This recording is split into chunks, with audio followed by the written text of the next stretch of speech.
dálítið sérkennilegt, sko, að ég eiginlega ekki vestmannaeyingur, en hins vegar á ég meira með allt mitt fólk hér og allt mitt líf snerist Vestmannaeyjar.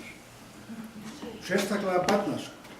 Móðir mín sem var hérna og pabbi sem hafði verið hér mjög mikið, það var sífellt verið að tala Vestmannaeyjar. Og ég þekkti fólk sem var fætt. Tala í mikrofón. Hvað er þetta? Ég þekkti sem sagt fólk sem var fætt hérna upp úr aldamótum miklu betur heldur ég þekkti nágrannar. Fólk sem ég aldrei séð, það var bara alltaf að tala þetta heima. Þannig að mitt fólk úr Eyjum og þess vegna finnst mér stundum, ég líka Vestmannaeyingur og hef þó aldrei verið hér mjög mikið. Ég hef komið í svona misjafnlega langan tíma, verið hérna stundum í viku, hérna var ég hérna í 3 vikur hjá Njáli hjá Knúðfrænda mínum og svo framvegis. En þetta fólk hérna á myndinni, þetta er mitt fólk. Þetta er mín kynslóð, fyrir utan Bibba sem er á skakkri kynslóð. En þetta við erum systkina börn. Halla og Eva og Júlía og ekki betur þessi Inga Hanna og svo Jóhanna og þetta er mitt fólk. En þetta byrjar náttúrulega alls ekki í Vestmannaeyjum. Þetta byrjar hérna út í Danmörku þar sem var þetta fólk, langafi minn og langamma, svakalega flottur þessi kallinn það við nú og þaðan kemur Vilhjálmsnafnum sem er nú ágætlega þekkt í Vestmannaeyjum og Júlíana Kristína Pálsson. Sýnist nú að hún hafi ráðið svona á heimilinu. Sýnist það nú svona á svipnum á hann. Og svo var það þessi hérna Hans Peter Andersen, afi minn, og Jóhanna Guðjónsdóttir sem að hann náði í þegar þau voru í vinnumennsku austur á Seyðisfirði, nei, Mjóafirði, á Brekku í Mjóafirði. Amma var á Landeyjunum og afi hafði komið hingað upp til að setja vélar í báta, líklega 1904-05 eitthvað svoleiðis. Og hann fann þessa fallegu stúlku og endaði með því að hann gerði með barn sem var mamma og þau komu til Vestmannaeyja og hérna þetta er á sama tíma, þetta eru kringum aldamótin, Jens og Hans Peter afi, svakalega gæjaði. Þetta þeir hafa verið miklu töffara þessi drengur. Ég var nú að hugsa þann daginn þegar að Egill Helgason birti mynd í silfrinu sínu á eyjunni og mynd af einhverjum glæsimenni sem var á gangi í Austurstræti og hann var speglur í hverja sem væri og ég var að þetta er ábyggilega Jens frendi. Og svo reyndist þetta að vera einhver bókhaltari úr Reykjavík. Nema hvað, svona var þetta þegar þau byrjuðu hérna af og amma. Þá leit þetta svona út. Og þetta er kirkjugarðurinn sýnist mig hérna fram við, þannig að við horfum hérna yfir svæðið þar sem við stöndum nú. Þetta hefur náttúrulega verið óttalegt djöfisins ná pláss. Það er eiginlega ekkert að kalla annað. En þetta var þá þegar stórmerkileg verstöð og hefur verið allar götur síðan. Ég held þetta tekið á byrjunum 1904-08, mamma er fædd 1908, þannig að þetta svona leit þetta út þegar hún kom í heiminn. Hún átti náttúrulega aðra ömmu líka sem er hérna að hægra við, það er afi hennar og ammennar og sambýlismaður ömmu því að hún visti manninn, Guðjón, sem var pabbi ömmu og bjó svo með þessu manni hér í Miðhúsum mjög lengi og ég hef sjaldan heyrt jafn fallega að tala um nokkurn mann og hvernig mamma talaði þennan Óla, enda hét hún Valgerður eftir ömmu sinni, Ólafía eftir Óla stjúpáfa sínum og svo Eva eftir yngstu systur afa sem var í Danmörku. Þetta ömmurnar. Og svo fjölgaði nú þessum systkinum. Já, þá afi var á sjó, þá kom hann í land. Og þarna eru þau, mamma fremst til hægri, elst af þeim. Þarna hjá henni situr Jenny, sem var dóttir Jens, þessa frænda, kölluð Jensa, og ég kynntist ágætlega. Hún varð alveg rosalega drykkfædd Jensa. Og þegar hún drakk, þá var allt vitlaust. Það var þvílíkur, læti og hamagangur. Þess á milli, þá datt ekki af henni draug. Hún talaði mjög lágt og var óskaplega brúð og fyrir henni. Ef hún komst inn fyrir tappan, þá var allt orðið brjálað. Slagsmál við leigubílstjóra og svo eru þið þarna bræðurnir, Willum og Njáll og Knúð og Malli og Gunnar sem komu seinna, þau voru ófædd, þetta er 1920.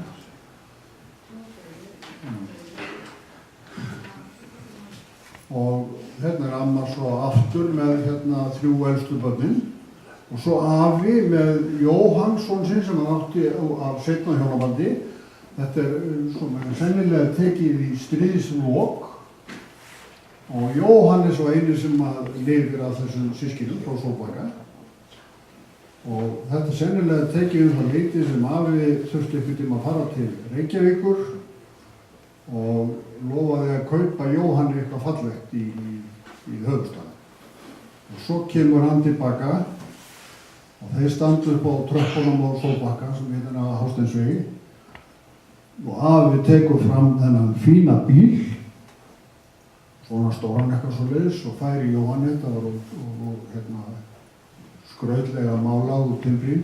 Jóhann tók bílinn, fleið honum yfir tröppunum og sagði: "Ég vildi alvöru bíl helvíti."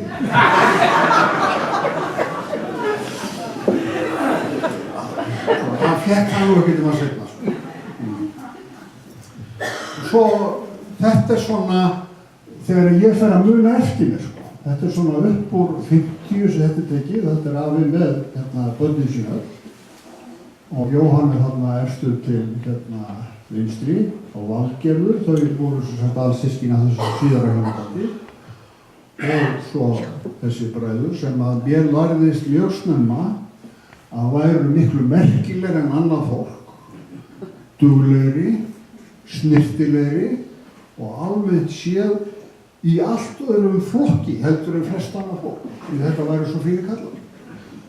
Og þegar ég fór svona að kynnast þeim, þá hugsaði mér, já, þetta sem þá er rétt núna, þetta er helviti fínir kallar, Ég man sára lítið eftir afa mínu, það er til ein svona myndi í kollinum á mér, það sé ég satt á gólfi heima í bústaðahverfi og afi kom og gaf mér pening með gati, dansku pening. Og ég sá ekki hvað var hægt að gera við pening með gati, það var ekkert að kaupa við. Þetta er eiginlega eina svona myndin sem ég hef á hann og þá leit hann okkur með svona út, Þetta er tekið skömmu áður en hann degi, þetta er degi 55. Þá var ég sem sagt 5 ára. Og þarna eru þau, þessi systkini og makarnir. Og fyrir mér var þetta, voru þetta bara, það var Knútur Ragnar, það var einn pakki. Njáll og Dóra var annar pakki. Eva og Valdi, foreldrarnir. Og svo Willum og Lóa. Og Bogi og Gunna. Og Mall og Dísa. Þetta var alltaf sama. Það var aldrei, Malli, nei, það var Mall og Dísa. Það var Njáll og Dóra. Og Gunna og Bogi.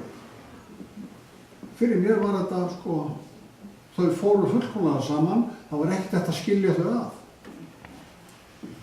Enda þegar þau fóru að tína tölunni svona, systkini, að þá var nú ekki með helmingurinn eftir. Það virkaði nú þannig,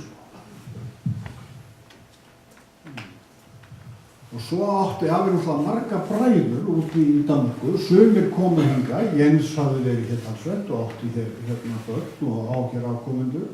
Sven mann ég eftir að bjó í Reykjavík og hérna vann í bakaríi, svakalega hóraður kallmanni.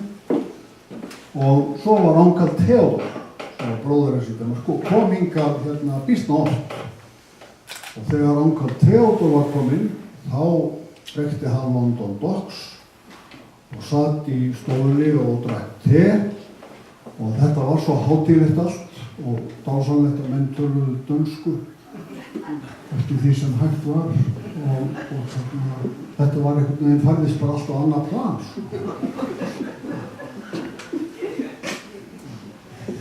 Svo gerist það 1983 að við konan mín og börnin fórum til Danmörku, voru þar eitt sumar og mamma hafði sára lítið verið í Danmörku, hafði einu sinni komið þar í stuttastund, svo við ákváðum að hún skyldi fá hana til okkur og vera þarna hjá okkur í nokkra vikur, það var mánuður eða hvað. Og þá fórum við að leita að hennar fólki og Júlía frænka mín Andersens, hún hafði verið talsveit í Danmörku og hún hafði kynnst svolítið þessu fólki, hún hafði leitað aðeins upp í þetta fólk okkar sem bjó í Friðriksson.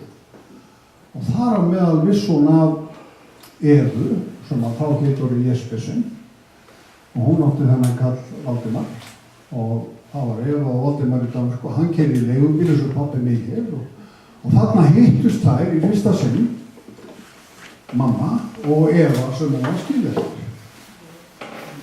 Og mamma talaði ekki góða dönsku, Eva frænka talaði alls ekki góða íslensku, en þær voru nánast alveg eins. Það var alveg furðulegt að sitja með þeim sko og þær voru svona eins í töktum, þær glottu og brostu yfir sömu hlutunum og þó að þær töluðu sikur tungumóli þá skildu þær hvað það alveg fullkomlega. Þetta var eiginlega alveg dásamleg stund, svo náttúrulega dó Eva, frænka nokkra voru seinna og mamma fyrir 25 árum eða hvað það er. Og hún hét Eva sem sagt mamma og það fullt af Eva. Hérna eru sko Eva Geirs og Eva Andersen og Kolbrún Eva og Eva Arnþórs og ég held að hafa verið að telja það í gær að þær eru orðnar 13 núna. Hún heita Dada Eva og Eva þetta og Eva hitt og svo framvegis.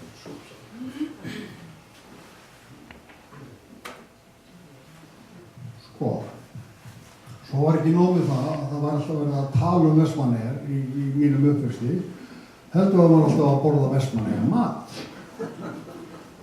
Og það stafaði af því að það var haldið hér áramótin 25 og 26, matreiðslunámskeið undir stjórn fröken Matthilda Sveinsdóttur.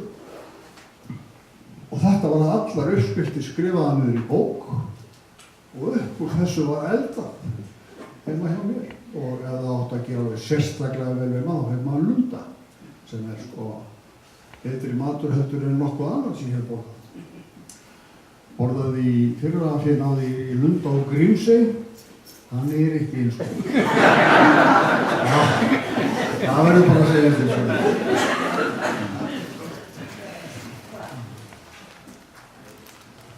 Og svo alltaf fjölgur kynslóðum. Og þarna sit ég sennilega 8 ára gamall með systursonum mínum. Af því að sko mamma var orðin fullorðin þegar ég fæði og 42 ára og þess vegna á ég systkinabörn sem eldri en ég. Og hér er nú mynd af einum sem talsvert eldri en ég sko, lengst í næri, það er Bibbi. Það munar alveg heilum mánuð á. Og þarna er Bibbi svona Erlu, sem sagt, systur minna hér, Erlu Valla Snæ, við vorum hálfsystkinn. Og Nonni, stöpurinn hann í miðunni, hann er sonur Sonju, systur minna, sem hún átti með Geir Jónssoni, lækni, og svo Heimir, Eyglóar systur minnar, sem á pappa frá Háveri, Sigga Háveri var pappa hans. Og þetta sé sko, lifið góður lífi. Þetta var tekið í garðinum heima hjá Sonju og Gissa á Steikjagötunni nú erum við að undirbúa við frendurni að fara niður að Skeggjagötu á góðum degi í sumar og endurtaka þessa mynd. Ég veit ekki hvernig skoðum við verðum í Stubbúsunum, en það má sjálfsagt reyna það. Og svo var maður náttúrulega af og til að koma á þjóðhátíð og eftirminnileg þjóðhátíð þegar að ég kom hérna með konu og börn og við ætlum bara tjald inn í dal og Bibbi reddaði okkur rosalega fínu tjaldstæði. Þetta er langbesti staðurinn í Dalvíkursáum og svo vöknuðum við morgunni, þá vorum við á miðri göngugötunni. Innan sko alla börupiltana og flækingstúlkur úr Reykjavík sem voru blindfull allt í kringum okkur. Þarna situr sem sagt Erlu systur minni og Magnu og sennilega þetta var Þóri dóttir þeirra sem situr þarna. Og hérna, við komum sem sagt nokkuð oft á þjóðhátíð og hættum við núna meira og minna. Og svo, þetta fólk það fjölgar sig alveg svakalega. Þetta eru snæjarandir, Erlu systur minnar. Mér er sagt að þessi mynd hafi verið tekið þegar við héldum upp á 100 ára afmæli mömmu sem hefur þá verið 2008. Þetta er í miðju hruni. Það má ekki sjá að þessi tjaka þetta fólk. Og þarna situr með sorglegri Gunnar systir, það er að segja yngri systir mömmu, sem að var aldrei kölluð hana heldur en Gunnar systir. Og við systkinin köllum hana bara Gunnar systir og það var að tala Gunnar systir, þá er það þessi en ekki Guðrún systir okkar sem við hefum líka.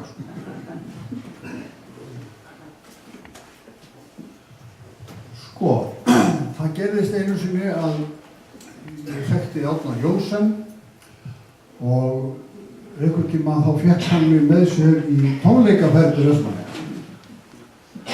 Þetta hefði verið svona 71-2 eitthvað svona og við fórum með Herjólfi og Þorlákshöfn og svo eru haldnir tónleikar í félagsheimilinu út á Heiðavegi og með í bátnum var amerísk stúlka sem að kenndi mér lag fyrir utan félagsheimilið og ég kunni 3 grip á gítar og svo ég fór inn og flutti þetta lag sem gerði ágæta lukku og svo 2 önnur sem gerði munninu. En það hefði ég þurft að kunna 4. gripi þegar ég geta gert það með. Og þetta er ágætt skemmtun og fullt af fólki og svo þegar þetta er nú búið þá komið miðnætti og þá allt í einu áttaði mig á því að ég hafði ekki gert ráð fyrir að gista eins það. Ég fór svona aðeins að lappum og það var orðið alvarlega rökkvað og þar kem ég að lögreglustöðinni sem var hérna fyrir neðan og sem ég hérna alltaf rúm og klefar og svo ég banku upp og hvort ég geti ekki fengið bara að leggja mig. Og hann var þar þessi yfirlýþjótt og hann kallaði Gvendur þessi eftir. Gósi. Já. Og jú, hann tók því vel. Það var alveg sjálfsagt mál sko. Og ég fekk klefa og teppi og laði mig og stein svar til morguns og þegar ég vaknaði þá var hann farinn á vaktinni. Þá var eitthvað annan maður kominn og ég vildi komast út, hann hélt nú ekki. Það þyrfti nú örugglega eitthvað að gera upp mín mál. Og hann tók því alls ekki trúanlega að ég hefði að ég væri þarna fúsum og frjálsum vilja. Svo var nú eitthvað hringt og svona og endan þá slapp ég út. Síðar þann sama dag, og því ég vissi ekki betur en þetta væri bara milli mín og Gósa og svo þess að þeirra manns. Síðar hann samt að hitti ég alla mánu. Jæja, vinur, sagði Valli, þú hefur getað fengið gist. Þá vissu þetta náttúrulega allir Vestmannaeyjar. Síðan ég ekki farið í tónleikaferði með Árna Jónsson. Jú, ég segi það ekki satt, því að skömmu síðar fór ég með honum í Sandgerði. Man veit ekki hvernig á því stóð, ég allavega fór með honum og það er alltaf hann að skemmta á kvenfélagsfundi. og við erum komin þarna svona 9:30 og 9:30 þá er komið þarna, hann á að tróða upp og klukkan 3 nóttina voru flesta konurnar sofnaðar en hann enn að spila.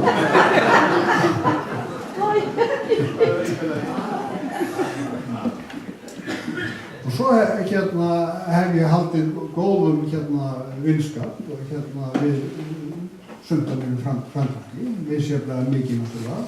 Júlía, frænka mín, er góð vinur okkar og við höfum farið með henni í ferðalög fjarlægar slóðir til Perú og til Myanmar og við byggum eins og í Tæland og þá kom hún og var svolítið hjá okkur þar og nú erum við að undirbúa ferðaustur til Kambódíu og Víetnam og svona og það er einhvern veginn svona með þetta fólk mitt í Eyjum að það er alltaf eins og maður hafi hitt það bara í gær. Jafnvel fólk sem ég ekki séð í 30 ár. Það er einhver strengur þarna sem er svo hlýr og góður og gott að vita. Og þegar ég hugsa sko þetta fólki mitt í Eyjum, já, það er náttúrulega svo mikill Vestmanningur. En svo átti ég náttúrulega föðurætt líka og hún kom úr Fljótshlíð og þar var ættfaðirinn, langafi minn Þórður Jónsson, hann átti 21 barn og tvígiftur. Nokkur af þessum börnum fluttu til Eyja á Þorkell í Sandvíði og það var Magnús Þórðarsson Tórdarsson, það var alltaf fínna þá, hann kallaði Mangiti Há, að kaupnaði hér og einhverstaðar viðar. Og svo var Guðrún, hún var yngst þessari systkina, fædd 81 og við komum hér saman við pabbi líklega 1974 á þjóðhátíð og pabbi vildi fara að heimsækja Gunnu frænku, Gunnu í Há, við gerum það og hún var þá orðin, fannst mér alveg fjörgömmul sem hún hefur verið, fædd 81 og hún vann alla daga og var svakalega spræk og skemmtileg og svo sittum við þarna hjá henni var þarna einhvers staðar ekki langt frá þessu Sandprýðistóð. Já, þetta veit það. Og svo erum við búin að sitja og drekka kaffi og ég þarf orðið að komast á klósett og segi við Gunni, kemst þið ekki að klósett hjá þér? Jú, elskan mín, þarf að gera mikið. Nei, já, farðu bara í vaskinn,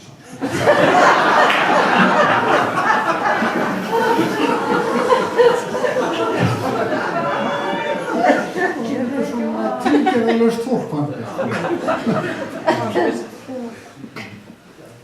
og svo einn frendinn sem ég hef fundið, hann voru að rannsaka framhættina og þetta er ekkert slor fólk. Sigurður Fáfnisbanni. Það eru margir hér sem eru skilja Sigurður Fáfnisbanni. Þetta Haraldur Hárfagri og þetta er alls konar stórmenni. Og svo ég fæddur í bústaðahverfinu.